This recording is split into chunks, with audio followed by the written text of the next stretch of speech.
Elə ki, baharın təmtəraqlı, güllü çiçəkli maya yurdumuza qədəm qoyur, hər bir Naxçıvanlının süfrəsini yaşıl donlu, turşməzə dadı ilə seçilən Göyçə bəzəyir.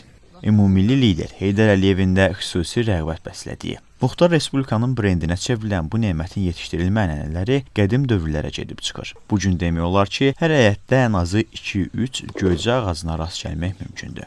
Naxçıvan göyçəsi öz dadı, ətri və faydası ilə seçilən qiymətli meyvələrdən biridir. Bu meyvə əsasən yaz faslında yetişir və insanlar tərəfindən çox sevilir. Göyçə turşmaza dadı ilə həm təzə şəkildə yeyilir, həm də müxtəlif yeməklərdə və turşularda istifadə olunur. Naxçıvanın iqlimi və minbit torpaqları göyçənin keyfiyyətli yetişməsi üçün əlverişlidir. Günəşli hava və təmiz təbiət bu meyvəyə xüsusi dad verir.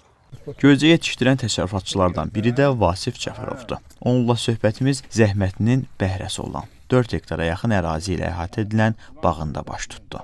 Göyçə ağacının lap yaxşı olması üçün onun peyvast eləyəndə hansı ağaclar seçilməlidir, onu nəzərə almaq lazımdır.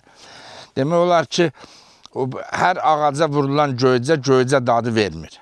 Yəqin ki, hamınız yemişsiniz, görürsünüz, göyçələr fərqlidir. Onların kökü haradasa eyni olsa da o dad ağaclardan dəyişilir. Yəni dadı ağaclar dəyişilir. Mənə elə gəlir ki, öz təcrübəmdən deyə bilərəm ki, göyçə ağacının ən dadlısı almaxara, cır almaxara deyilən bir ağac var. Ona vurulanda o göyçə çox effektli olur, dadlı olur.